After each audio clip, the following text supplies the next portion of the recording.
நெகேமியா 2:20 அதற்கு நான் மறுமொழியாக பரலோகத்தின் தேவனானவர் எங்களுக்கு காரியத்தை கைகூடி வரப்பண்ணுவார் ஊழியக்காரராகிய நாங்கள் எழுந்து கட்டுவோம் உங்களுக்கோ வென்றால் எருசலேமிலே பங்குமில்லை பாத்திரமில்லை உங்கள் பேர் விளங்க ஒன்றுமில்லை என்று அவர்களுடைய சொன்னேன் என்றான். ஹல்லேலூயா. பாருங்க, நெகேமியா என்கிற ஒரு தேவதாசன் அவர் சொல்லுகிற ஒரு காரியம், பரலோகத்தின் தேவன் எங்களுக்கு காரியத்தை கைகூடி வர பண்ணுவார். நீங்க தொடர்ந்து நெகேமியா 6வது அதிகாரம் 16வது வசனத்துல வாசித்து பாருங்களேன். நெகேமியா 6:16 வாசிக்க கேட்போம். எங்கள் பகைஞர்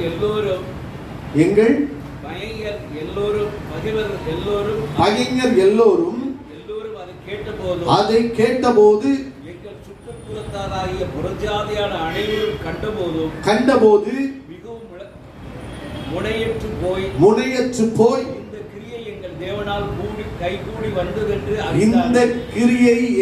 தேவனால் கைகூடி வந்ததென்று அறிந்தார்கள். ஹல்லேலூயா. எதை நெகேமியா அறிக்கை பண்ணினானோ, அவர்கள் பகைஞர்கள், அவர்கள் சுற்றி இருந்த புறஜாதி மக்கள் சொல்லுகிறார்கள், தேவனால் இது கைகூடி வந்தது என்று. ஹல்லேலூயா. அப்படிப்பட்ட ஒரு காரியத்தை நெகேமியாவின் மூலமாய் தேவன் அந்த மக்களுக்கு அவர் செய்து முடித்தார். ஹல்லேலூயா. இன்னைக்கு காரியத்தை கைகூடி வர பண்ணுகிற தேவன். ஒருவேளை நம்ம பல முயற்சிகள்ல பல காரியங்களை இன்வால்வ் பண்ணி இருக்கலாம். ஐயா, இது எப்படி நடக்குமோ, இது எப்படி ஆகுமோ என்று சொல்லி பல கேள்விகள் நம்ம உள்ளத்தில் இருக்கலாம். ஆனா வேதம் சொல்லுகிறது, பரலோகத்தின் தேவன் எங்களுக்கு காரியத்தை கைகூடி வர பண்ணுவார். ஹல்லேலூயா. ஆனால் அங்கே தொடர்ந்து அவர் எழுதியிருக்கிறார், நாங்கள் எழுந்து கட்டுவோம். ஹல்லேலூயா. அப்படியானால் பரலோகத்தின் தேவன் நமக்கு காரியத்தை கைகூடி வர பண்ணுகிறவர் உண்மைதான். ஆனால் வேதம் சொல்லுகிறது, நாங்கள் எழுந்து கட்டுவோம். ஐயா, நாம் செய்ய வேண்டிய ஒரு பங்கு இருக்குது.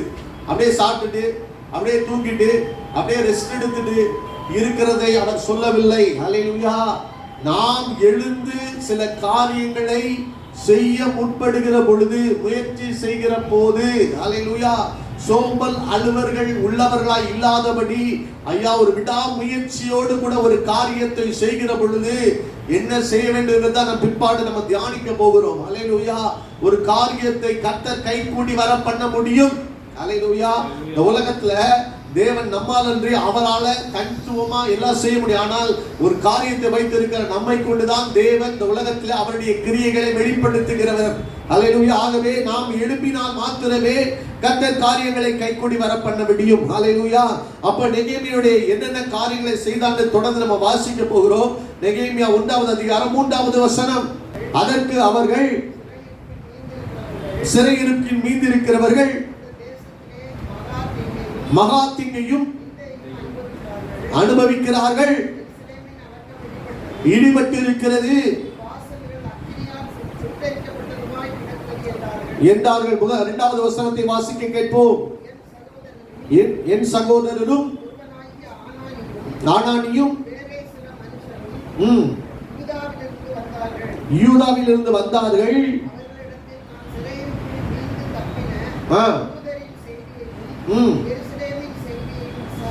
விசாரித்த பொழுது அவர்கள் சொல்லுகிறார்கள், அவர்கள் மகா தீங்கையும் நிந்தையும் அனுபவித்துக் கொண்டிருக்கிறார்கள். அங்கே நெகேமியாவுடைய வாழ்க்கையிலே அந்த விசாரிப்பு ஒரு தரிசனத்தை உண்டாக்குகிறது. ஆகவே நான் சொல்லுகிறேன், இன்றைக்கு ஐயா ஸ்தோத்திரம், ஒரு காரியத்தை நாம் செய்ய முற்படுகிறோம். அது என்ன என்று பார்த்தால், இவன் விசாரிக்கிறான், அங்கே தீங்கு இருக்கிறது, அங்கே துன்பத்தை அனுபவித்துக் கொண்டிருக்கிறார்கள். அவன் மனதிற்குள்ளே ஒரு தரிசனம் எழும்புகிறது. ஹல்லேலூயா. ஏதோ கேட்ட வண்ணமா விட்டுட்டு போகல. ஹல்லேலூயா ஸ்தோத்திரம்.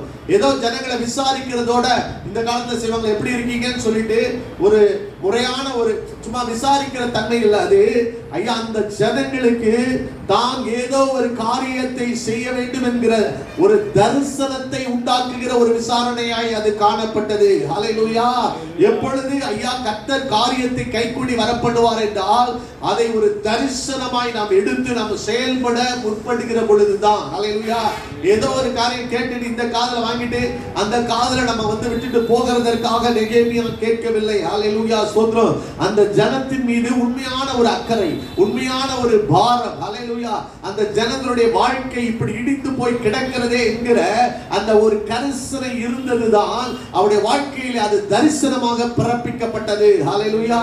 அப்படியானால் எவனுடைய ஒரு வாழ்க்கையிலே ஐயா சில தரிசனங்கள் உருவாகிறதோ அவனுக்கு தேவன் காரியங்களை கைகூடி வரப்படுகிற தேவனாக இருக்கிறார். ஹல்லேலூயா. ஆண்டவர் நம்முடைய வாழ்க்கையிலே பல்வேறு விதங்களிலே தரிசனத்தை கொடுக்கிறார். ஒரு வகை என்னன்னா அவர் சொப்பனங்கள் மூலமாய் தரிசனங்கள் மூலமாய் தம்முடைய திட்டத்தை வெளிப்படுத்துகிறவராக இருக்கிறார். ஹல்லேலூயா.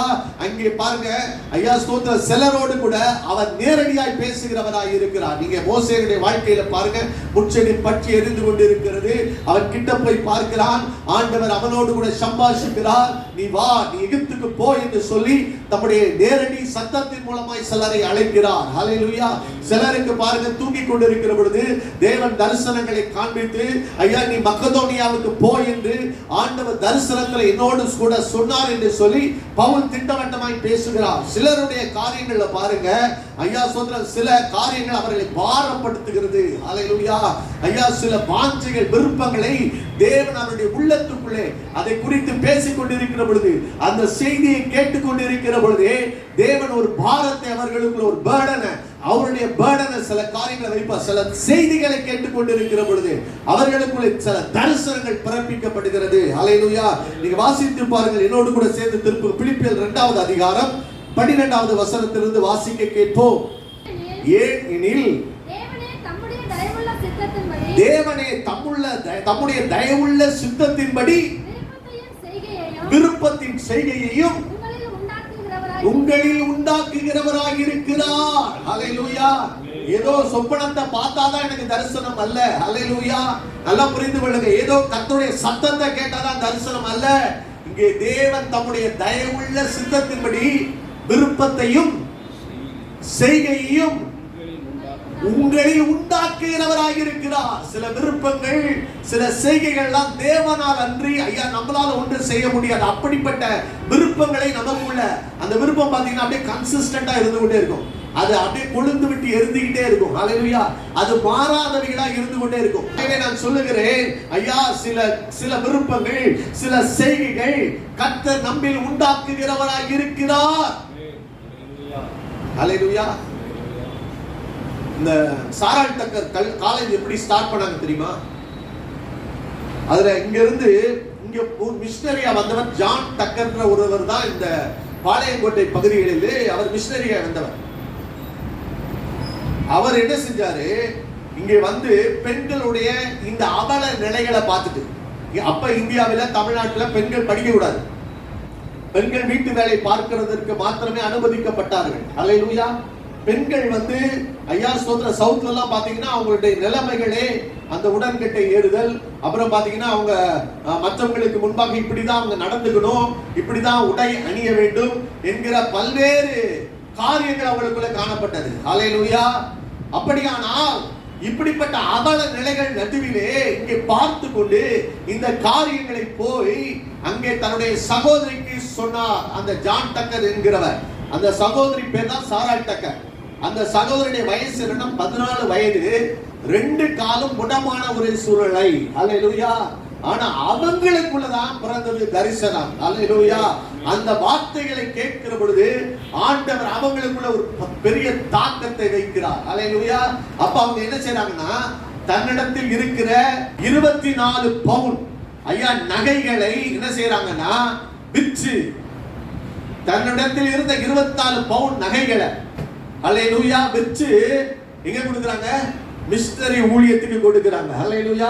இன்னைக்கு நம்ம என்ன நினைப்போம்? 24 பவுன் நகையா, அது என் எதிர்காலத்துக்கு, என் முடமா இருக்கிறேன், எனக்கு யார் என் எதிர்காலத்தை காப்பாற்ற போறா? எதிர்காலத்துக்கு எனக்கு சம்பாத்தியம் எப்படி இருக்க போகுது அப்படின்னு சொல்லி பல்வேறு காரியங்களை நம்ம எதிர்காலத்தை குறித்து தான் அதிக கவனமுடையவர்களாய் காணப்படுகிறோம். ஹல்லேலூயா.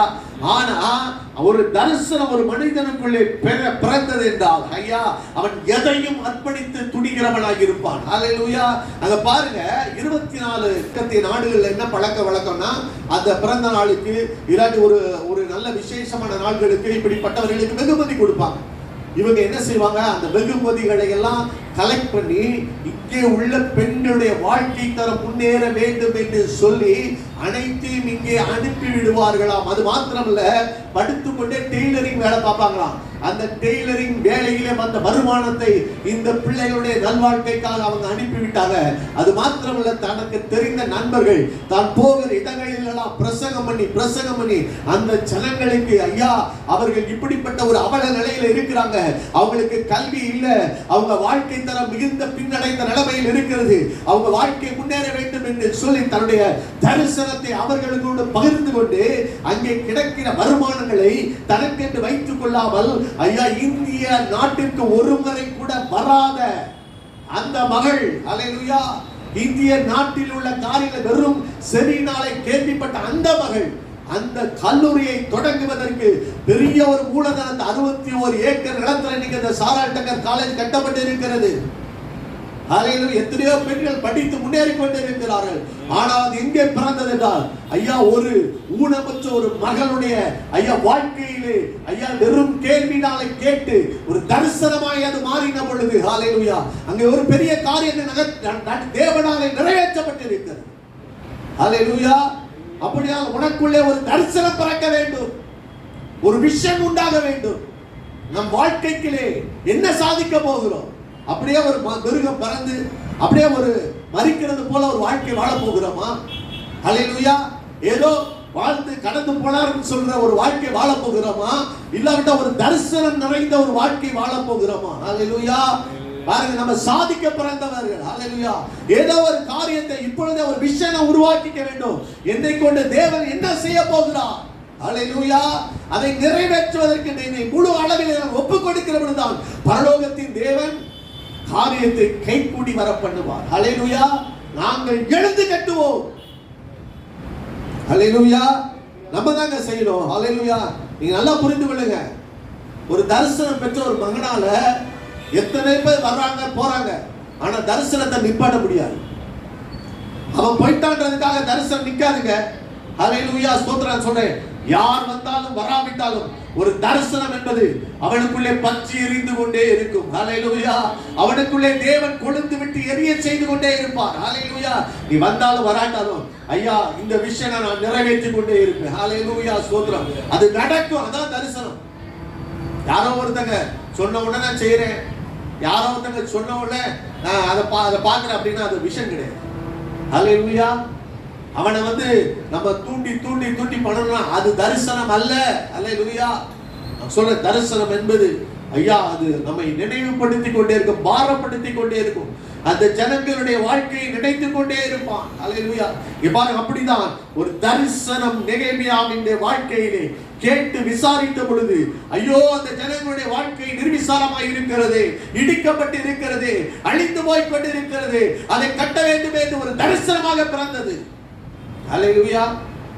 தரிசனமாய் பிறப்பிக்கப்பட வேண்டும். இரண்டாவது காரியமாக அதே நெகேமியா 1வது அதிகாரம் 4வது வசனத்தை எடுத்து வாசிக்கலாம். அந்த வார்த்தைகளை கேட்டபோது நான் உட்கார்ந்து அழுது சில நாட்களாய் துக்கித்து உபவாசித்து மன்றாடி பரலோகத்தின் தேவனை நோக்கி, பரலோகத்தின் தேவனாகிய கர்த்தாவே உம்மில் அன்பு கூர்ந்து பரலோகத்தின் தேவனை நோக்கி. இரண்டாவது காரியம், மன்றாடுகிற ஒரு ஜெப வாழ்க்கை எனக்குள்ளே வேண்டும். ஹல்லேலூயா. தரிசனத்தை பிறப்பிச்சார் ஆண்டவர். என்ன செய்யணுங்க?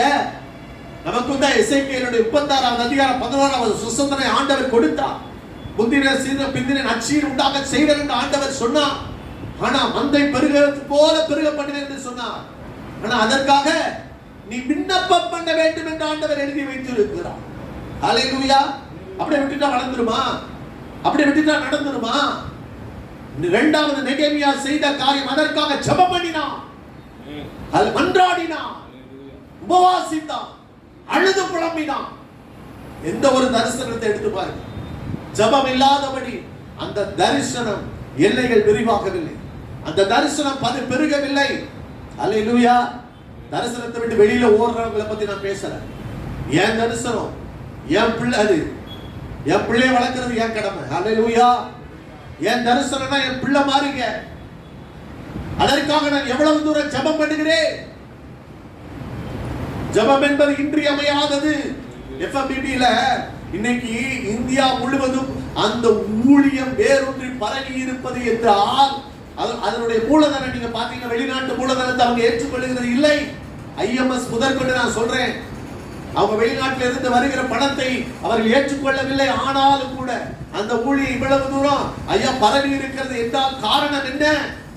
பணம் அடிப்படை கிடையாதுங்க. அங்க இருக்கிறவர்கள் செபிக்க ஒரு 5 பேர், அவங்க எபில் ஜெபசிங், நீங்க பேட்ரிக் ஜோஷுவா பிரதர், நீங்க இன்னும் நல்லா பாத்தீங்கன்னா சாம் கமலேசன், இவங்கள மாதிரி ஒரு பெரிய பரிசுத்தவான்கள் இணைந்து அவர்கள் மரத்தடியிலும் பல இடங்களுக்கு தனியே போய் அந்த குறிப்பிட்ட தரிசனத்துக்காக பல மாநிலங்களுக்காக பல ட்ரைபல் பீப்பிளுக்காக விழுந்து ஜெபித்த நாட்கள் இருந்தது.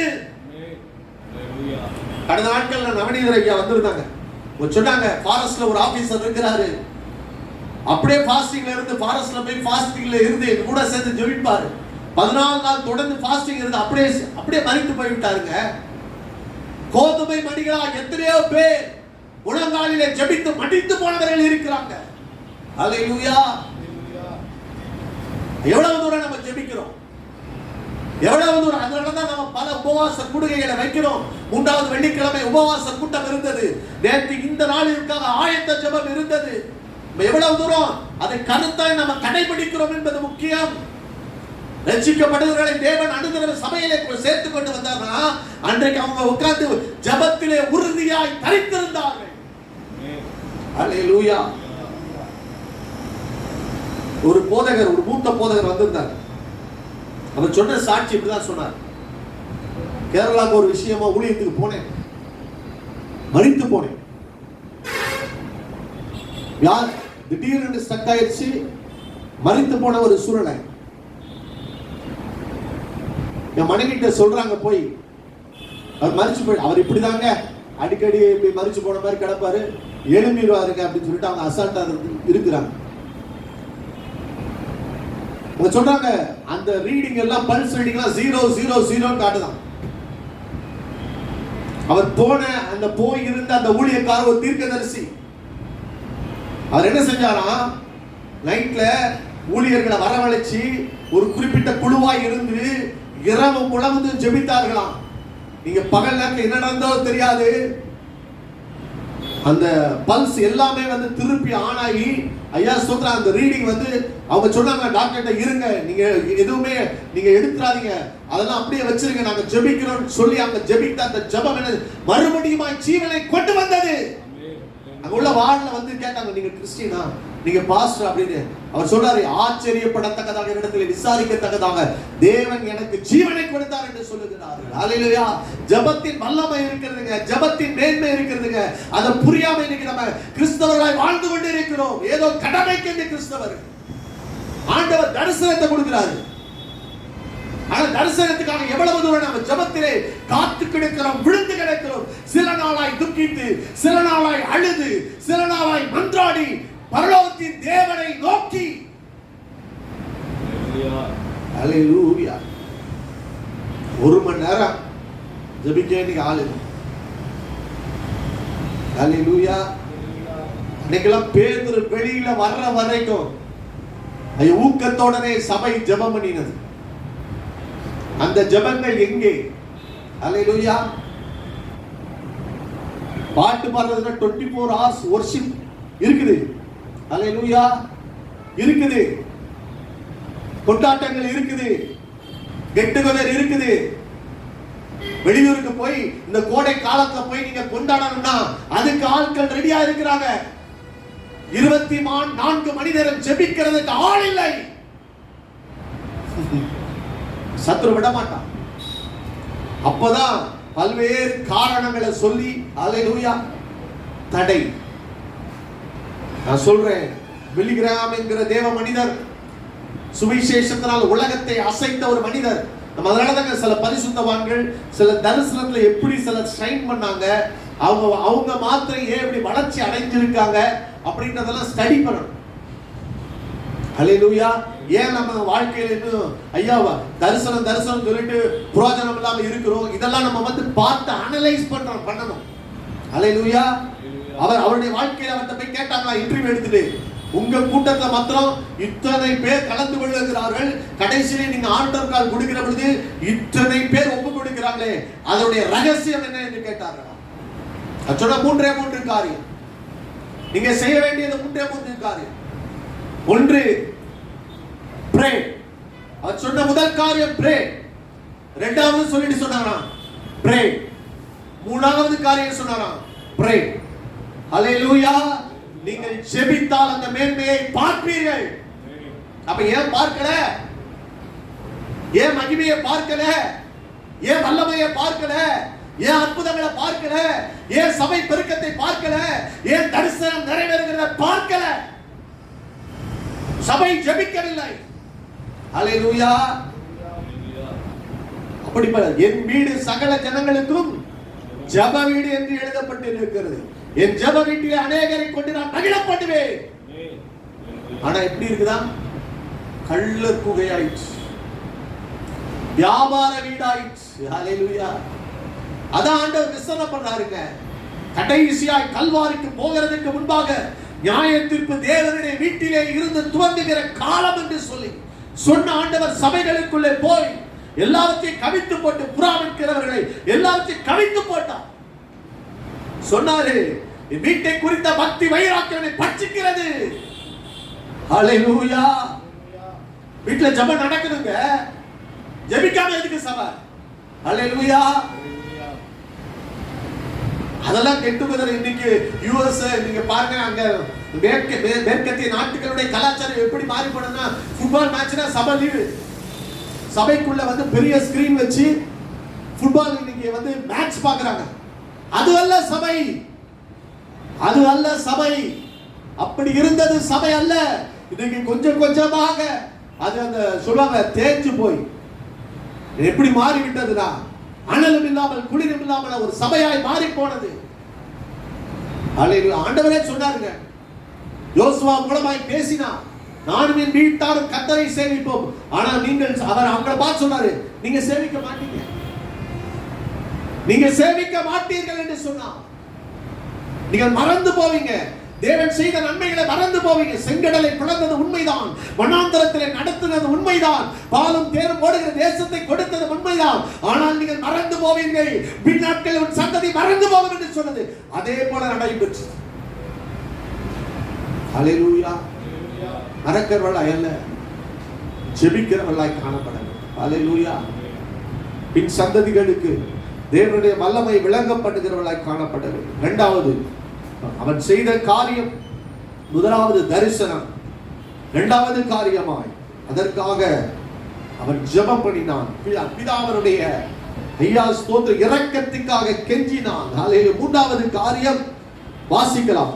17 அதே 1வது அதிகாரம் 7வது வசனம் 8வது வசனம். நாங்கள் உமக்கு முன்பாக மிகவும் கெட்டவர்களாய் நடந்தோம். நீர் உம்முடைய தாசனாகிய மோசேக்கு கற்பித்த கற்பனைகளையும் கட்டளைகளையும் நியாயங்களையும் கைக்கொள்ளாதே போனோம். நீங்கள் கட்டளையை மீறினால் நான் உங்களை ஜாதிகளுக்குள்ளே சிதறடிப்பேன் என்றும். தொடர்ந்து வாசி. நீங்கள் என்னிடத்தில் திரும்பி என் கற்பனைகளை கைக்கொண்டு அவைகளின்படி செய்வீர்களேயானால் உங்களிலே தள்ளுண்டு போனவர்கள் வானத்தின் கடையாந்தரத்தில் இருந்தாலும் நான் அங்கே இருந்து அவர்களை சேர்த்து என் நாமம் விளங்கும்படி நான் தெரிந்து கொண்ட ஸ்தலத்துக்கு அவர்களை கொண்டு வருவேன் என்றும் தேவரீர் நம்முடைய தாசனாகிய மோசேக்கு கட்டளையிட்ட வார்த்தையை நினைத்தருளும். அவன் பண்ண ஜெபம் வந்து பாத்தீங்கன்னா ஏதோ ஆகாயத்தை சிரமம் பண்ணிட்டு போனதா அவன் வரல. ஹல்லேலூயா ஸ்தோத்திரம். அவனுக்குள்ள ஒரு தீர்மான முடிவு, இந்த ஜனங்களை எழுப்பி கட்டுவதற்கு. முதல்ல அவன் என்ன நான் புரிஞ்சுக்கிட்டான், இந்த ஜனங்கள் ஏன் இந்த நிலைமையில இருக்கிறாங்க. ஹல்லேலூயா. நல்லா புரிஞ்சுக்கொள்ளுங்க. இப்ப சிலருடைய காரியத்துக்கு ஏன் வறுமை இருக்குதுன்னு பாத்தீங்கன்னா அவங்க மைண்ட் செட்டே சரி இருக்காது, அவங்க மனநிலைமையே சரி இருக்காது. ஹல்லேலூயா. அப்ப இன்னைக்கு ஒரு இடத்துல ஒருத்தன் கடனாளியா மாறிக்கிட்டே இருக்கான். ஒருத்தன் எவ்வளவுதான் சம்பாதிச்சாலும் ஐயா ஒரு பொத்தலான பையில போட்டது மாதிரி இருக்குது அப்படின்னு நீங்க நல்லா பாத்தீங்கன்னா, முதல்ல போன உடனே அதை கட்டி எழுப்பணும்னா இந்த பிரச்சனைக்கு காரணம் என்னன்னு நீங்க புரிஞ்சுக்கணும். ஹல்லேலூயா. அங்கே நெகேமியா பாருங்க, அவன் சொல்றா பாருங்க, நாங்கள் கெட்டவர்களாய் நடந்தோம். என்ன சொல்றான்?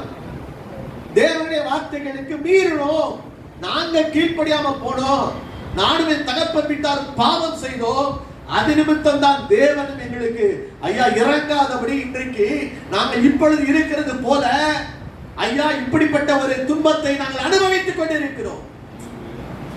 முதல்ல அண்டர்ஸ்டாண்ட் பண்ணுங்க. ஹல்லேலூயா. முதல்ல ஏன் நான் இப்படிப்பட்ட நிலைமையில இருக்கிறேன் அப்படின்றத நம்ம உணராத பட்சத்துல ஐயா நம்ம வாழ்க்கை கட்டப்பட முடியாது. ஹல்லேலூயா. ஒரு இடத்துல நீங்க போய் சர்வே பண்றீங்கன்னா ஃபர்ஸ்ட் சர்வே பண்றது என்ன? ஏன் இந்த ஜனங்கள் இப்படிப்பட்ட ஒரு தாழ்வான ஒரு சூழ்நிலையில அவங்க இருக்கிறாங்க அப்படின்றதை கண்டுபிடிக்க வேண்டும். ஹல்லேலூயா. அதே போல நம்முடைய வாழ்க்கையிலும் நம்மை சீர்படுத்துவதற்கு, நம்மை சரிப்படுத்துவதற்கு ஐயா நான் செய்த காரியம் என்ன, எது என்னை தவறாய் கொண்டு போய் விட்டது, எது என்னுடைய வாழ்க்கையிலே தோல்வியை கொண்டு வந்து விட்டது, இந்த இன்வெஸ்ட்மென்ட் நான் பண்ணினேன், இங்கே தவறாம நான் விதைச்சிட்டேன், இவங்கிட்ட கொடுத்தது ஐயா இனி அந்த தவறை நான் செய்ய மாட்டேன் என்கிற ஒரு காரியத்தை ஒரு மனுஷன் தன்னை புரிந்து கொள்ளுகிற பொழுதுதான் அவன் வெற்றியை நோக்கி நகர முடியும். ஹல்லேலூயா. நான் செய்யறது சரி, ஆனா கர்த்தர் தான் என்னை அடிச்சிட்டாருங்க அப்படின்னு இருக்க ஒரு மனநிலை முதல்ல மாறணும். ஹல்லேலூயா. கர்த்தர் நல்லவர், இஸ்ரவேலை ஆசீர்வதிப்பதே கர்த்தருக்கு பிரியம். அப்படின்னா நீங்களும் நானும் செய்த ஏதோ ஒரு காரியம் தேவனிடத்தில் ஆலோசனை கேட்காமல் நான் செய்த சுயமாய் எடுத்த முடிவுகள் என் வாழ்க்கையிலே தோல்வியை கொண்டு வந்து விட்டது. என் ஆண்டவர் சொல்லி இருக்கிறார், நீ என் கற்பனைக்கு கீழ்ப்படியாத பட்சத்தில் நான் பூமியிலே பல இடங்களில் உன்னை சிதறடிப்பேன். உனக்கு கொடுத்த சுதந்திரம் நான் கொடுத்ததான், ஆனா நீ அனுபவிக்க முடியாதபடி உன்னை நான் சிதறடிப்பேன் என்பது ஆண்டவர் கொடுத்திருக்கிற வாக்குத்தத்தம்.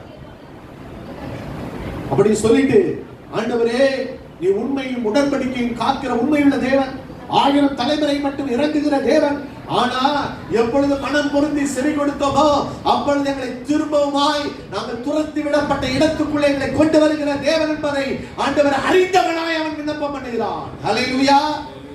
தேவனுடைய காரியத்தை அதனால தான் வேதத்தை வாசிக்கிறோம். தேவனுடைய எண்ணம் என்ன, தேவனுடைய மனது என்ன, தேவனுடைய காரியம் என்ன நீங்க புரிந்து வரணும்னா அங்கே வேதாகமத்தில் எழுதி கொண்டு இருக்குது, அவர் இரக்கமும் உருக்கமும் நீடிய சாந்தமும் ஐயா தீங்குக்கு மனஸ்தாபப்படுகிற தேவன், மனஸ்தாபப்படுகிற தேவன். ஹல்லேலூயா. அவரை குறித்து யோனா அறிந்திருந்தபடினாலதான் சொல்றான், நினிவே மக்கள் அவர்கள் மனம் திரும்பி ரெட்டொடுத்தி கர்த்தரை நோக்கி பார்த்த பொழுது தேவன் அவர்களை அழிக்காதபடி நிர்மூலமாக்காதபடி பாதுகாத்ததனாலதான் அவன் சொல்றான், ஐயா நீ எனக்கு தெரியா, நீ இரக்கம் உள்ளவன்.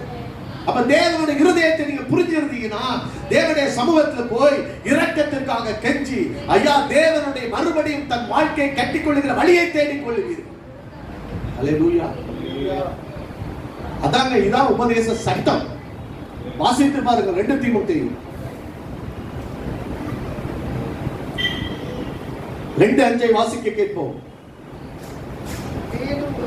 மேலும் ஒருவன் மல்யுத்தம் பண்ணினாலும் சட்டத்தின்படி பண்ணாவிட்டால் முடி சூட்டப்படான். ஹல்லேலூயா.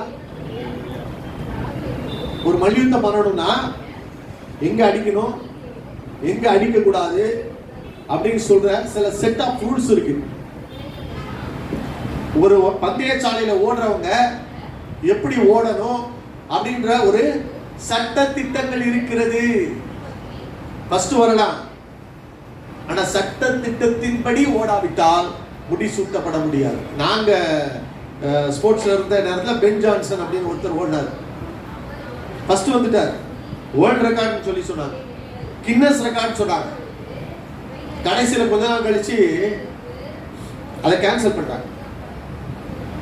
ஏன்னா அவர் சட்டத்தின்படி ஓடவில்லை. ஸ்டெராய்ட்ஸ் யூஸ் பண்ணியிருந்தான்னு சொல்லிட்டு மருத்துவ ஆராய்ச்சிகள் கண்டுபிடிக்கப்பட்டு அதை டிஸ்குவாலிஃபை பண்ணிட்டார். ஹல்லேலூயா. அப்படியானால் இன்றைக்கு நம்முடைய வாழ்க்கையில முதல்ல அண்டர்ஸ்டாண்ட் பண்ணிக்கோங்க, உங்களுடைய ரெஸ்டோரேஷன் எப்படி நடக்க போகுதுன்னா, நீங்கள் எப்படி ஐயா நீங்கள் புரிந்து கொண்டு ஐயா அதற்கென்று நீங்கள் வாழ ஒப்பு கொடுக்கிறீங்களோ அதன் அடிப்படையில் தான் தேவன் உங்கள் வாழ்க்கையில் எடுப்பித்து கட்ட முடியும். ஹல்லேலூயா. சட்டத்தின்படி, சட்டத்தின்படி வேதம் என்ன சொல்லி இருக்கிறோ அந்த சட்டத்தின்படி வாழ ஒப்பு கொடுக்கிற பொழுதுதான் தேவன் இடித்ததை திரும்ப உங்கள் வாழ்க்கையில கட்ட முடியும். ஹல்லேலூயா. எதுக்காக நம்ம வந்து ஐயா ஸ்தோத்திரம் நம்ம ஒரு சர்ச் அட்டெண்ட் பண்றோம்? இங்கேதான் தேவனுடைய நினைவுகளை நாம் பகிர்ந்து கொள்கிறோம். பரலோக ராஜ்யத்தின் ரகசியத்தை நாம் அறிந்து கொள்கிறோம். அது ரகசியம். ஹல்லேலூயா. அது அநேகருக்கு மறைக்கப்பட்டதின் நிமித்தமாக அவருடைய வாழ்க்கையை இன்றைக்கு பரலோக ராஜ்யத்தின் ஆசீர்வாதங்கள் மறைக்கப்பட்டிருக்கிறது. ஆனால் ரகசியத்தை நாம் கேட்கிற பொழுது தேவன் வைத்திருக்கிற பரலோக ராஜ்யத்தின் நன்மைகளை நம்மளால் சுதந்திரிக்க முடியும். ஹல்லேலூயா. ஆகவே தான் தேவனுடைய வசனத்தை நாம் விரும்புகிறோம். அதை புதையல்களுக்கும் அதிகமாய் நம்ம தேடுகிறோம். தேடுகிற பொழுது அந்த வசனத்துக்குள் இருக்கிற பொக்கிஷத்தை நாம் அனுபவிக்கிறதுக்கு தேவன் கிருபை செய்கிறார். ஹல்லேலூயா. வசனத்தால் என்ன மேன்மை? வசனத்தை அனுப்பி நோய்களை குணமாக்குகிறார். ஹல்லேலூயா. அதை உன்னை பிழைக்க வைக்கிறார், உன்னை வாழ வைக்கிறார், உன் மறுபடியும் எடுப்பித்து கட்ட வைக்கிறார். ஹல்லேலூயா. ஆகவே இன்றைக்கு நான் சொல்றேன், மூன்றாவது காரியமாக ஐயா ஸ்தோத்திரம், முதல்ல அண்டர்ஸ்டாண்ட் பண்ணிக்கோங்க. ப்ராஜெக்ட் உங்களுடைய விஷனை நீங்க உறுதிப்படுத்திக்கோங்க. ரெண்டாவது ஜெபம் பண்ணுங்க. ஏன் தோல்வி, அதை எப்படி சரி செய்யணும்ன்ற காரியத்தை புரிந்து உங்களை மாற்றிக்கொள்ள உங்களை ஒப்பு கொடுங்க. ஹல்லேலூயா. இதானா இருப்பேன், இதான் வாழுவேன், ஆனா திரும்பி கட்டப்படணும்னா கூடாது. நெகேமியா சொன்னான், பாழாய் கிடக்கிறது. ஹல்லேலூயா. கட்ட வேண்டும், கட்ட வேண்டும். ஹல்லேலூயா. அப்படின்னு சொல்லி புரிந்து கொண்டு அதற்கேற்க ஒப்பு கொடுங்க. நான்காவது காரியமாக வாசியுங்கள். 2வது அதிகாரம் 2வது 3வது வசனத்தை வாசிக்க கேட்போம். அப்பொழுது ராஜா என்னை பார்த்து, நீ துக்க முகமாய் இருக்கிறது என்ன? உனக்கு வியாதி இல்லையே, மனதின் துக்கமே ஒழிய வேறொன்றும் அல்ல என்றார். ஹல்லேலூயா. இங்க பாருங்க ஐயா ஸ்தோத்திரம், அவருடைய முகத்திலே அந்த துக்கம் பிரதிபலிக்கிறது. ஹல்லேலூயா. ராஜா பார்க்கிற பொழுது ஏன்பா துக்கமா இருக்கிறேன்ற விசாரிக்கிறதுக்கு, அப்படியானா அந்த பான பாத்திரக்காரனாய் நெகேமியா நியமிக்கப்பட்டிருக்கிற அந்த காரியத்துல ராஜாவுக்கு முன்பாக போகிற பொழுது எப்பொழுதும் சந்தோஷமாய் காணப்பட வேண்டும். ஹல்லேலூயா. நல்லா புரிந்து கொள்ளுங்கள். ஹல்லேலூயா ஸ்தோத்திரம். அப்ப ஆனா அவனுடைய வாழ்க்கையில பாருங்க, அவனுக்குள்ள இருந்த அந்த தரிசனம், அவனுக்குள்ள இருந்த ஜெபம் என்ன செய்யறதுன்னா அந்த துக்கத்தை வெளிப்படுத்துகிறதாய் காணப்படுகிறது. ஹல்லேலூயா. ஒரு மனுஷன் விஷனை பெற்றிருந்தானே, ஆனால் ஐயா அவனுக்குள்ளிருந்த அந்த வாஞ்சை, அந்த பாரம் வெளிப்படுத்தப்பட வேண்டும். ஹல்லேலூயா. நல்லா புரிந்து கொள்ளுங்க. எங்க தாத்தா கொல்லிமலையில ஊழியம் பண்ணாங்க. அவங்க வந்து அந்த ட்ரைபல் பீப்புள் மத்தியில ஊழியம் பண்ணுகிற பொழுது எப்பெல்லாம் மலையில இருந்து இறங்கி வர்றாங்களோ டெத்துக்கு தான் வருவாங்க. யாராவது இறந்து போயிட்டாங்க வருவாங்க. அங்க பேம்ப்லெட்டை வச்சிருப்பாரு. பேம்ப்லெட்டை வச்சுட்டு கொடுத்துட்டு, மலைநாட்டு மக்களுக்காக கொஞ்சம் ஏதாச்சும் உதவி செய்யுங்க. பிச்சை எடுக்கிறதுலையும் கேவலமா பேசுவாங்க. அதில் என்ன சொல்லுவாங்க தெரியுமா? இவருக்கு ஒரு வேலையே இல்லையா, இறந்து போயிருக்கா மனுஷன், இங்கேயும் வந்து நோட்டீஸ் வச்சுட்டு உட்காந்துருக்காரு. அவருக்குள்ளதான் அந்த பாரம் இருக்கு. ஹல்லேலூயா. அங்கே ஆஸ்பத்திரி கட்டி கொடுத்தா, அங்க பாய்ஸ் ஹாஸ்டல் கட்டி கொடுத்தா, அங்க லேடிஸ் ஹாஸ்டல் கட்டி கொடுத்தா, அங்கே பல சர்ச்சுகளை நிறுவ கர்த்தர் உதவி செய்த அவர் சொன்ன ஒரே ஒரு காரியம் என்ன தெரியுமா? ஐயா அந்த மலை நாட்டினுடைய பாரம் அழுத்துக்குது. அது மாத்திரமல்ல, அதுக்கு முன்னாடி ஐயா அயர்லாண்ட்லயோ யுகேல இருந்து ஒருத்தர் வந்து பண்ணாங்க. ஸ்ட்ரெச்சர்ல வச்சு 92 65 வயசுல கீழே விழுந்தாங்க. எழும்ப முடியாமல் எலும்பு முறிந்துச்சு. ஐயா ஸ்தோத்திரம், ஸ்ட்ரெச்சர்ல வச்சு 92 வயசு வரைக்கும் அதே கிராமத்துக்குள்ள அதே மலைநாட்டு பகுதியில் இருந்து ஊழியம் செய்கிற அந்த ஊழியம் அவருக்குள்ள ஒரு பெரிய தாக்கத்தை ஏற்படுத்தி இருந்தது. அதனால வெட்கத்தை பார்க்கலங்க, அவமானத்தை பார்க்கலங்க, போய் அந்த ஜனங்களுக்குள்ளே சொல்லி அதற்கு எப்படியாவது அந்த ஜனங்களுடைய வாழ்க்கை தரத்தை உயர்த்த வேண்டும் என்று சொல்லி கல்லறையில் இருந்து பேசுவாருங்க.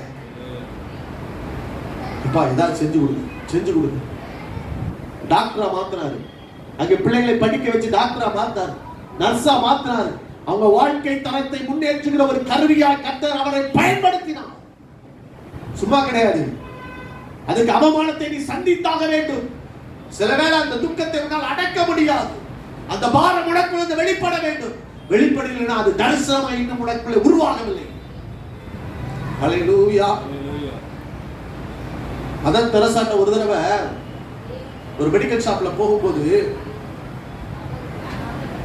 இந்த குஷ்ரோகி ஒருத்தவங்க வந்து அட்மிட் ஆகியிருக்காங்க. மெடிசின் தாயா பணம் இல்லைன்னு கேட்டபோது அவன் துப்பிட்டான். அந்த வலது கையில வாங்கிட்டு இடது கையில சொன்னாங்களாம், இது எனக்கு வச்சுக்கிறேன், அந்த பேஷண்ட்டுக்கு ஏதாச்சும். உண்மையிலே அந்த பாரம் இருந்துச்சுன்னா அவமானத்தை பொருட்படுத்த மாட்டார். அல்லேலூயா. எப்படியாவது அந்த உயிரை பிழைக்க வைப்பதற்கு நான் என்னை தியாகம் பண்ணுகிறேன் என்று சொல்லி அந்த தியாக உணர்வு, அல்லேலூயா, அவர்களை அபண்டமான ஒரு அன்புக்குள்ளே நடத்தி இருக்குமானால் வெளிப்படும். நீங்க ஒரு கர்ப்ப வேதனை அடைஞ்சவங்க அந்த கர்ப்பம் தரிச்சிட்டாங்கன்னா கொஞ்சம் கொஞ்சமா அவங்களுக்குள்ள இருக்கிற ஒரு மாற்றத்தை உங்களால பார்க்க முடியும். அல்லேலூயா. அதே போலதான் ஒரு விஷன் என்பது ஒரு பிள்ளை கர்ப்பம் தரிக்கிறது போன்ற ஒரு காரியம். அல்லேலூயா. அது வெளிப்படும், அந்த காரியம் வெளிப்படும், அந்த பாரம் வெளிப்படும். அல்லேலூயா. அந்த பாரம் வெளிப்பட ஐயா தேவன் கிரியை செய்ய தொடங்குவார். தேவன் பாருங்க, ராஜா கேட்கிறார், ஐயா நீ ஏன் துக்கமுகமாக இருக்கிறாய்? அல்லேலூயா. வைப்பாருங்க. அல்லேலூயா. இன்னைக்கு அந்த ஒரு பாரத்தை இன்னைக்கு ஹல்லேலூயா ஸ்தோத்திரம் இன்னைக்கு நம்ம பெற்றிருக்கிறோமா? ராஜாவின் தயவு உண்டாகிறது. கேட்கிறான், அடுத்த நிமிஷம் கேட்கிறான் பாருங்க. சரி, நான் மூன்றாவது காரியமா நான் சொன்னேன். முதல்ல சொன்னேன் தரிசனம் உருவாக வேண்டும், இரண்டாவது சொன்னேன் ஜெபிக்க வேண்டும், மூன்றாவது காரியம் ஏன் இந்த பிரச்சனைகளுக்குள்ளே ஆட்படுத்த அதனுடைய காரியம் என்ன என்பதை நீங்கள் புரிந்து கொள்ள வேண்டும், அறிந்து கொள்ள வேண்டும். நான்காவது ஐயா சொல்ற அந்த விஷன், அந்த இது கற்பம் தரிக்கப்பட்டு இன்னைக்கு ஹல்லேலூயா நீங்க பிறப்பிக்கத்தக்கதாக அது பாதுகாக்கப்பட்டு வளர வேண்டும் உங்களுக்குள்ளே. அந்த தரிசனம் கொஞ்சம் கொஞ்சமாய் ஐயா வளர வேண்டும். ஐந்தாவது காரியம் பாருங்க, 2 நாள வாசிங்க. அப்பொழுது ராஜா என்னை பார்த்து நீ கேட்கிற காரியம் என்ன? கேட்கிற காரியம் என்ன? வாசிங்க. அப்பொழுது நான் பரலோகத்தின் தேவனை நோக்கி ஜெபம் பண்ணி ராஜாவை பார்த்து ராஜாவுக்கு சித்தமாய் இருந்து அடியேனுக்கு உமது சமூகத்தில் தயை கிடைத்ததானால் என் பிதாக்களின் கல்லறைகளில் இருக்கும் பட்டணத்தை கட்டும்படி யூதா தேசத்துக்கு நீர் என்னை அனுப்ப வேண்டிக் கொள்கிறேன் என்றார். ஹல்லேலூயா. அது மாத்திரமல்ல, தொடர்ந்து அடுத்த வாசிங்க. அப்பொழுது ராஜஸ்ரீயோ பக்கத்தில் உட்கார்ந்திருந்தார். ராஜா என்னை பார்த்து உன் பிரயாணம் எத்தனை நாள் செல்லும், நீ எப்பொழுது திரும்பி வருவாய் என்று கேட்டார். இவ்வளவு காலம் செல்லும் என்று நான் ராஜாவுக்கு சொன்னபோது என்னை அனுப்ப அவருக்கு சித்தமாயிற்று. பின்னும் நான் ராஜாவை பார்த்து ராஜாவுக்கு சித்தமாய் இருந்தால் நான் யூதா தேசத்துக்கு போய் சேர மட்டும் நதிக்கு அப்புறத்தில் இருக்கிற தேசாதிபதிகள் என்னை வழிவிட்டு அனுப்பும்படிக்கு அவர்களுக்கு கடிதங்கள் கொடுக்கும்படிக்கும் தேவாலயத்துக்கு இருக்கிற அரணில் கதவு வேலைக்கும் நகர அலங்கத்தின் வேலைக்கும் நான் தங்க போகிற வீட்டின் வேலைக்கும் வேண்டிய மரங்களை ராஜாவின் மனத்து காவலனாகிய ஆசப் எனக்கு கொடுக்கும்படிக்கும் அவனுக்கும் ஒரு கடிதம் கட்டளையிடப்படுவதாக என்றேன். இந்த காரியத்தை தான் நான் என்ன சொல்றேன்னா, உங்களுக்குள்ளே நீங்கள் பெற்ற தரிசனத்தை நீங்கள் புரிந்து கொண்டதோடு மாத்திரமல்ல, சரியாய் உங்களுடைய தரிசனத்தை நீங்கள் கடத்துகிறவர்களாய் காணப்பட வேண்டும். உங்களுக்கு மேலானவர்களுக்கானாலும் சரி, உங்களுக்கு கீழான அந்த தரிசனத்தோடு தொடர்புடைய மக்களுக்கானாலும் சரி, நீங்க என்ன செய்ய போறீங்க? அல்லேலூயா. திடீர்னு வந்து ஒரு ஃபாரினர் வராரு, என்கிட்ட வந்து கேட்கிறாரு, சர்ச்சு நடத்துறீங்க, இல்ல சர்ச்சு கட்ட போறீங்க, இல்ல ஒரு விபிஎஸ் நடத்த போறீங்க, என்ன செய்ய போறீங்க? அல்லேலூயா. அதுவா, அது நான் வந்து அங்க போவேனா, அந்த தெருவுக்கு போவேனா, சுத்தி வளைச்சு ஒரு ராஜாவின் இடத்துல எதை எப்படி சொல்ல வேண்டும், அதை எப்படி கம்யூனிகேட் பண்ண வேண்டும் என்கிற காரியத்தை ஐயா நாம் சரியாய் அறிந்திருக்கிறவர்களாய் காணப்பட வேண்டும். அல்லேலூயா. எங்க சித்தப்பா எப்பயுமே சொல்லுவாங்க, நீ எப்படி எரியோ அந்த வேகத்தை தான் பந்து உனக்கு வரும். அல்லேலூயா. நீ வேகமா இருந்தா வேகமா வரும். உன் கம்யூனிகேஷன் கரெக்டா இருக்கணும். நீ எப்படி அந்த பந்து ஓட்ட வரணுமோ அதற்கு தகுந்தால் போல எரிய பழகிக் கொள்ள வேண்டும். அல்லேலூயா. ஒரு மேலதிகாரி கிட்ட நான் இருக்கிறேன், வேலை பார்த்து கொண்டு இருக்கிறேன், எப்படி பேச வேண்டும் என்கிற காரியத்தை, அதை எஃபெக்டிவ் கம்யூனிகேஷன் தான். அல்லேலூயா. நான் அறிந்திருக்க வேண்டும். அல்லேலூயா. நான் ஒரு எம்ப்ளாயி கிட்ட பேசுற மாதிரி நான் ஒரு அதிகாரி கிட்ட பேச முடியும். அல்லேலூயா. இன்னொன்னு கூட ஒரு எம்ப்ளாயி கிட்ட பேசுற மாதிரி ஒரு அதிகாரி கிட்ட பேச நேரம் இல்லை. நான் எவ்வளவு கிறிஸ்பா என் காரியத்தை சொல்லணும்ன்றதை அறிந்திருக்க வேண்டும். அல்லேலூயா. நல்லா புரிஞ்சு கொள்ளுங்க. ஒரு மேடையில் நம்ம போய் ஒரு காரியத்தை ஒரு ஜனங்களுக்குள்ள கம்யூனிகேட் பண்ணணும்னா எனக்கு கொடுக்கப்பட்ட நேரம், எனக்கு கொடுக்கப்பட்ட தீம், அந்த காரியத்தை நான் எப்படி சரியாய் அவர்கள் புரிந்து கொள்ளத்தக்க விதத்திலே நான் சொல்ல வேண்டியது அவசியம். கேட்கிறார் பாரு, உன்னுடைய காரியம் என்ன? ஷார்ட்டா சொல்லுப்பா. நான் ராஜா, எனக்கு தீர்மானம் பண்ண முடியும், என்னால இதை செய்து கொடுக்க முடியும். உன் காரியம் என்ன? என் பிதாக்கள் இருக்கிற கல்லறையின் பட்டணம் இடிக்கப்பட்டிருக்கிறது, நான் போய் கட்டி வைக்க வேண்டும். அவ்வளவுதான். என்ன செய்யணும்? இடிக்கப்பட்டிருக்கீங்க, அவங்க அனுமோலம் பண்ணிட்டு இருக்காங்க. அதை தவிர 2-3 வார்த்தை கிடையாது. இருக்கிற கொஞ்ச நேரத்துல அவனுக்கு கிடைக்கப்பட்ட அந்த கொஞ்ச நேரத்துல சரியாய் சொல்றான். ஹல்லேலூயா. அப்ப சரியான ஒரு நோக்கம் இருக்க வேண்டும். வாழ்க்கையில ப்ராஜெக்ட் செய்யற ஐயா, இதையும் செய்வேன், அதையும் செய்வேன், அப்படியும் செய்வேன், இப்படியும் செய்வேன், அங்கேயும் போய் இல்ல, உன்னுடைய சரியான நோக்கம் என்ன? மதர் தெரசாவா குஷ்டரோகி மக்கள் மத்தியிலே தங்களுடைய அன்பை காண்பித்து அவனை காப்பாற்றுகிற ஒரு ஊழியத்தை செஞ்சாங்க. ஹல்லேலூயா. சரியா கட்ட பட்டணத்தை கட்ட வைக்க வேண்டும். அவர் அடுத்து கேட்கிறார், எத்தனை நாள் செல்லும்? சரிப்பா, நீ ப்ராஜெக்ட்டுக்கு நீ போகணும்னு லீவு கேட்கிற, எத்தனை நாள் செல்லும்? அதுவா, அப்புறம் யோசி. எல்லாமே கால்குலேட் பண்ணி வச்சிருந்தா பாருங்க. ஹல்லேலூயா. அதுதாங்க தலைவன். அவனுக்குள்ளதான் தரிசனம் பிறப்பிக்கப்பட்டு இருக்கிறது. இத்தனை நாள் செல்லும் என்று சொன்ன பொழுது ராஜா அடுத்து அவன் கேட்கிற விதமே பாருங்க. ராஜாவுக்கு சித்தமாய் இருந்து தேவ தயவு இருந்துச்சுன்னா ஜெபம் பண்ணி ஒவ்வொரு முறையும் போய் ராஜாவிடத்தில் நிற்கிற பொழுது அடுத்து கேட்கிறான் அவன் ராஜாட்ட, ராஜாவே, நான் போகும்போது இந்த தடைகள் இருக்கிறது, மனக்காவலர்கள் அங்கே என்னை வழிமறிப்பார்கள், அவர்களுக்கு ஒரு கடிதத்தை எழுதி அனுப்ப வேண்டும். ராஜாவின் கையிலே சீல் வைக்கப்பட்ட முத்திரை பதித்த ஒரு கடிதம் வேண்டும். சும்மா வாய் பேச்செல்லாம் பேசுனா காரியம் நடக்காது இந்த நாட்கள்ல. அல்லேலூயா. இன்னைக்கு நிறைய பேர் வாய் பேச்சா பேசி அக்ரிமெண்ட் எல்லாம் போட்டு ஐயா காரியம் மாறுதலாய் முடித்திருக்கிறத பார்க்க முடியும். இல்ல, அவர் நல்லவருங்க, அவரெல்லாம் சரியா செய்வாரு, பொறுப்பா செய்வாரு அப்படி சொல்லி ஐயா ஏமாந்து போன நாட்கள் இருக்கிறது. எதை எப்படி பேசினாலும் அதை கைப்பிரதியா எழுதி அதை முத்திரை பதித்து நாம் வைத்துக் கொள்வது அவசியம். அல்லேலூயா. எனக்கு எழுதி கொடுங்க ராஜா, நான் போய் காண்பிக்க வேண்டும். அதுக்கப்புறம் சொல்றான் பாருங்க, ஐயா அலங்கத்தை கட்ட வேண்டும், ஆலயத்தை கட்ட வேண்டும், எனக்கு ஒரு வீட்டை தங்குவதற்கு கட்ட வேண்டும், அதற்குரிய மர காரியத்தை கொடுக்க வேண்டும். சரியான பிளான். என்ன பண்ண போறேன்? அங்கேயும் அழைப்பிட்டு இருக்க கூடாது. எதை பண்ண போகிற இந்த டிசைட் பண்ணியா? ஹல்லேலூயா. ஏன்னா காரியத்தை கைக்கூடி வர பண்ணுகிற தேவன் ஐயா யாருக்கு கைக்கூடி வர பண்ணுவானா? எவன் ஒருத்தர் சரியாய் ஆயத்தம் பண்ணி இருக்கிறானோ, தன்னை ஆயத்தப்படுத்தி இருக்கிறானோ. அப்ப பார என்ன செய்யுங்க? வெறுமனே ஜெபம் மாத்திரம் அல்லங்க, ஜெபத்தோடு கூட ஏன் இந்த பிரச்சனை வந்துச்சு? ஐயா ஜெபத்தோடு கூட ஐயா அதை வளர்க்க, அந்த தரிசனத்தை வளர்க்க பாருங்க என்ன செய்யறார் பாருங்க. ராஜா கேட்கும் போது சரியா காரியத்தை சொல்லுகிறார். அதாங்க தன் வேலையிலே ஜாக்கிரதையா இருக்கிறவனை கண்டால் அவன் நீசனுக்கு முன்பாக நிற்காமல் ராஜாக்களுக்கு முன்பாக நிற்பான். ஜாக்கிரதையா இருக்க பழகிக்கணும். எப்ப கேட்டாலும் ரிப்போர்ட்டை கொடுக்க பழகிக்கணும். It should be in the document. ஹalleluya. எப்ப எங்களுக்கு நான் வேலை பார்த்தப்ப என்ன ஒரு கம்யூனிகேஷனால இமெயில் இருக்கணும். அன்னைக்கு நாங்க எழுத போது அன்னைக்கு அந்த டேட்ல அனுப்பின இமெயில் படி நாங்கள் இந்த காரியத்தை பரிந்துரை செய்கிறோம் என்று சொல்லி தான் எழுதுவோம். ரெக்கார்ட்ஸ். இன்னைக்கு நிறைய பில் இல்ல. என் குடும்பத்துல பிரச்சனை தெரியுமா? பில் எழுதி வைக்கல.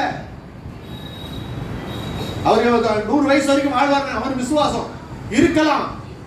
ஆனா பின்னாட்கள்ல ஏன் பிரச்சனை தெரியுமா? இங்கே வந்துச்சு, ஆலயம் கட்டது நிறுத்தப்பட்டது.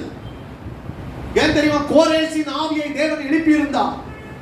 அவர்களை அனுப்பும்படி 3 பங்காக அவர்கள் தங்கள் தேசத்துக்குள்ளே கடந்து வருகிறார்கள். கோரேஸ் எழுதி வச்சுட்டு போயிட்டான், இந்த ஜனங்களை அனுப்பி விடுங்கள், இந்த ஜனங்களுக்கு வேண்டிய பணிமுட்டைகளை கொடுத்து அனுப்புங்கள், இந்த ஜனங்கள் நமக்காக விண்ணப்பம் பண்ணுவார்கள் சொல்லி எல்லா கடிதத்தின்படி எழுதி நகல்படி முத்திரை செய்யப்பட்டு அனுப்பியிருந்தான். ஆனா திடீர் சத்துருக்கள் எழுப்பிட்டாங்க. ராஜ்யம் மாறி போச்சு. கோரேசின் ராஜ்யம் முடிந்தது. அடுத்த ராஜ்யம் வந்துருச்சு. அடுத்த ராஜா வந்துட்டான். இப்ப என்ன செய்வீங்க? கோரேஸ் நல்லவது. அல்லேலூயா. ராஜ்யங்கள் மாறும், சூழ்நிலைகள் மாறும், நாட்கள் மாறும், காரியங்கள் மாறும். எது பேசும்? நகல் தான் பேசும். அல்லேலூயா. நிறுத்திட்டாங்க. அந்த நகலை கண்டுபிடிக்க முடியாததினாலே அந்த வேலை நிறுத்தப்பட்டது. எவ்வளவு கஷ்டப்பட்டு அந்த ஜனங்கள் சிறையிருப்பிலிருந்து மீண்டு போய் காரியங்களை வாங்கி கொண்டு கட்டினாங்க தெரியுமா? எல்லாம் நிறுத்தப்பட்டு விட்டது. ஏன்? கடிதம் எங்கேயோ தொலைந்து போனது. அதான் சொல்றேன், எல்லாவற்றையும் நேர்த்தியாய் செய்ய பழகிக் கொள்ளுங்கள். ஹல்லேலூயா. அப்பதான் தடை இல்லாதபடி ஒரு காரியம் நடத்த முடியும். ஹல்லேலூயா. அதனாலதான் ஒரு கம்பெனிக்குள்ள போனீங்கன்னா set of policies, set of, அது உங்களை அடிமைப்படுத்துவதற்கு அல்ல, நாளைக்கு ஒழுங்கீனமாய் நடக்கிற ஒரு காரியத்தை தடுத்து நிறுத்துவதற்கு. நம்மளாம் நினைச்சுக்கணும் தெரியுமா? ஒரு ரூலை போட்ட உடனே அது எப்படி அப்படின்னு சொல்லிட்டு அதை எதிர்த்து நிற்கிறோம். என்னை அடிமைப்படுத்துகிறதுக்கு, அடிமைப்படுத்த அல்ல, ஒரு ஒழுங்கீனமாய் ஒரு காரியம் நாளைக்கு நடந்து விடக்கூடாது என்பதற்காகத்தான் சில கம்பெனிஸ் அவங்க பாஸ் பண்ண சில பிரச்சனை நிமித்தமாக தான் சில ரூல்ஸை போடுறாங்க. ஹல்லேலூயா. ஆகவே அதற்கு கட்டுப்பட்டு அங்கே அவன் கடிதங்களை எழுதி வாங்கி கொண்டு நேர்த்தியாய் செயல்பட்டதை பார்க்க முடிகிறது. கவனமாய் இருந்து காரியத்தை செய்கிறவர்கள் நெகேமியாவை புறஜாதிகள் சொன்னாங்க, காரியங்களை கர்த்தர் கைவிடு. அப்படிப்பட்ட ஒரு தீர்மானங்களோடு நாம் செயல்படுவோம். கர்த்தர் நம்மை ஆசீர்வதிப்பார். கண்களை மூடி நாம் ஜெபம் பண்ணுவோம். தரிசனத்தை பெற்றுக்கொள்ள வேண்டும். அது எனக்கு தரிசனமாய் மாற வேண்டும். ஜெபம் பண்ண வேண்டும். அதற்காக ஜெபம் பண்ண வேண்டும். முழங்கால்களை முடக்க வேண்டும். அதை 3வது காரியமா, ஏன் நான் தோல்வி பெற்றேன்? ஏன் என் குடும்பம் எழும்பல? நான் என்ன செய்யணும் ஆண்டவரே? சட்டத்தின்படி மல்யுத்தம் பண்ண எனக்கு உதவி செய்யுங்கன்னு சொல்லிட்டு நான் என்ன செஞ்சாலும் மறுபடியும் என் நிலைக்கு திரும்பப்படுவேன். எனக்குள்ளே பெற்றிருக்கிற தரிசனம் குறுகி சிறுத்து போய் அழிந்து போவதற்காக தேவன் என்னை கொண்டு வரல. அது வளர்ச்சி அடைய வேண்டும். அது வளர்ச்சி அடைய வேண்டும். அது அந்த கரு நான் சுமந்து கொண்டு இருக்கிறேன். அதற்கு நான் உணவு ஊட்டி ஊட்டி இரத்தத்தை கொடுத்து கொடுத்து அந்த கருவை நான் வெளியே கொண்டு வருவேன். தேசத்துக்குள்ளே கொண்டு வருவேன். ராஜ்யங்களுக்கு கொண்டு வருவேன். எனக்கு கொடுக்கப்பட்ட தரிசனம் பெரியது.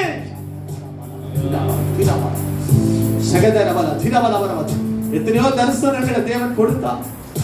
ஆனா ரத்தத்தை கொடுக்காதது நிமித்தம் ஹல்லேலூயா ஸ்தோத்திரம், இன்னைக்கு அவைகள் அழிந்து போனது. ஆனா கர்த்தர் இந்த தரிசனத்தை தூக்கி நிறுத்த விரும்புகிறார். நீ ஒப்பு கொடுக்க மாட்டாயா? அந்த துக்கத்தை ராஜா பார்த்தான். ஹல்லேலூயா ஸ்தோத்திரம். அது மாத்திரமல்ல, நான் சொல்லுகிறேன், சரியாய் சொல்ல வேண்டியவர்களுக்கு சரியாய் உடைய பாரத்தை கம்யூனிகேட் பண்ண பழகிக்கொள். ஒரு எஃபெக்டிவா நீ பேச பழகிக்கொள். தேவையில்லாததை பேசாத, ஏற்ற சமயத்துல சொல்ல பழகிக்கொள். ஆரோக்கியமாய் சொல்ல பழகிக்கொள். ஞானத்தோடு பேச பழகிக்கொள். ரிகாஸ் கம்யூனிகேஷன் தான் ரொம்ப உங்க வாழ்க்கையில சொல்ல வேண்டிய காரியங்களை சொல்ல வேண்டிய நபர்களுக்கு சொல்ல வேண்டிய நேரத்துல சொல்ல வேண்டிய விதத்துல அதை சரியாய் சொல்லுகிற பொழுது தேவன் பட்சத்தில் இருந்து கிரியை செய்வார். ரிபாலா சகதரபலமா. யோசிக்காத. ஒரு மதர் தெரசாவால போய் தன்னுடைய தரிசனத்தை சொல்லி எத்தனையோ குழந்தைகளை ரிபா சகதரபலா எத்தனையோ குஷ்டரோகிகளை காப்பாற்ற முடிந்ததானா? இன்றைக்கு உன் தரிசனத்தை, உனக்கு கொடுக்கப்பட்ட பாரத்தை ஜனங்களுக்குள்ளே சரியான விதத்திலே சொல்லு. மாத்திரமல்ல, சரியான நபர்களுக்கு பொறுப்பு ஒப்புக்கொள். ஹல்லேலூயா. திருப்பாதம் நம்பி வந்தே, கிருபை நீரை இயேசுவே, தமதன்பை கண்டடைந்தே, தேவ சமூகத்திலே தமதன்பை கண்டடைந்தே, தேவ சமூகத்திலே இளைப்பாறுதல் தரும் தேவா, களைத்தோரை தேற்றிடுவே. இளைப்பாறுதல் தரும் தேவா, களைத்தோரை தேற்றிடுவே. சிலுவை நிழல் எந்த தஞ்சம், சுகமாயங்கு தங்கிடுவே. சிலுவை நிழல் சுகமாயங்கு தங்கிடுவே. திருப்பாதம் நம்பி வந்தே, கிருபை நீரை இயேசுவே, தமதன்மை கண்டடைந்தே, தேவ சமூகத்திலே. நன்றி ஆண்டவரே, உம்மை துதிக்கிறோம் ஐயா. அந்த ஒவ்வொரு பிள்ளைகளையும் மனதார நாங்கள் ஆசீர்வதிக்கிறோம். பரலோகத்தின் தேவன் ஐயா எழுந்து காரியங்களை ஆண்டவரை வாய்க்க பண்ணுவார், கைகூடி வர பண்ணுவார் என்று நாங்கள் பார்த்தோமே ஆண்டவரே. பிள்ளைகள் என்னென்ன திட்டத்தோடு என்னென்ன தரிசனத்தோடு ஆண்டவரே ஐயா அதை நிறைவேற்றும்படியாக ஆண்டவரே ஜெபம் பண்ணி கொண்டிருக்கிறார்களோ, அந்த கர்ப்ப வேதனை அடைந்திருக்கிறார்களோ ஆண்டவரே, அவர்கள் சுமக்கின்ற ஒவ்வொரு தரிசனத்தை நிறைவேற்றக்கூடிய ஒரு சாக்கியத்தை காரியங்கள் கர்த்தரால் கைகூடி வந்தது என்று சொல்லி எங்கள் பகைஞர்கள், எங்களை சுற்றி இருக்கிற புறஜாதிகள் ஆண்டவர், இது தேவனுடைய ஆண்டவர் விரல் என்று சொல்லத்தக்கதா கர்த்தருடைய மகிமை இந்த ஊழியத்தில் வெளிப்படும்படியாய் ஜெபிக்கிறேன். அந்த ஒவ்வொருவரையும் ஆசீர்வதிங்க. வர முடியாத பிள்ளைகளை கூட கரத்தில் ஒப்பு கொடுக்கிறோம் ஆண்டவரே. நீங்க நிர்மூலமானதை கட்டுகிறவர், பாழானதை பயனிடமாக்குகிற என்பதை விளங்க பண்ணும்படி தேவன் நம்மளுடைய எல்லைகளுக்குள்ளே ஆசீர்வாதை நிறைவாய் கொண்டு வரும்படியாய் ஜெபிக்கிறேன். இந்த வெயிலின் காலங்கள், கொடுமையான உஷ்ணங்கள் ஆண்டவரே ஐயா, பலவிதமான தீங்குகள் ஆங்கேங்கே ஆண்டவரே சொல்ற கேள்விப்படுகிறோம். எல்லாவற்றையும் நடுவிலும் ஆண்டவரே தேவன் நம்முடைய வேக ஸ்தம்பத்தினால் பிள்ளைகளை ஆண்டவரே ஆற்றி தேற்றி ஆண்டவரே இளைப்பாற பண்ணும்படியாய் ஜெபிக்கிறேன். பரீட்சை எழுத போகிற பிள்ளைகள் உண்டு தகப்பனே. இந்த வேளையிலும் ஆண்டவரே அவர்கள் எழுத போகிற செமஸ்டர் எக்ஸாமை கூட இந்த கருத்தில் நாங்கள் ஒப்பு கொடுத்து ஜெபிக்கிறோம் அப்பா. அவர்களுக்கு வேண்டிய ஞானத்தையும் கிருபைகளையும் அதிகமாய் பொழித்தர வேண்டுமாய் ஜெபிக்கிறேன். திருநாமம் ஆண்டவரே சபையின் ஒவ்வொரு பிள்ளைகள் மூலமாய் தேசத்தில் ஆண்டவரே மகிமைப்படட்டும், புறஜாதிகள் மத்தியிலே மகிமைப்படட்டும் ஆண்டவரே. அவர்கள் சத்துருக்களுக்கு முன்பாக அவர்களுக்கு பந்தியை ஆயத்தம் பண்ணி ஆண்டவரே சரியாய் காரியங்களை நிறைவேற்றி கொடுக்கும்படியாய் ஜெபிக்கிறேன். இயேசுவின் மூலம் ஜெபங்களும் நல்ல பிதாவே. ஆமென். நாம் எல்லாம் சேர்ந்து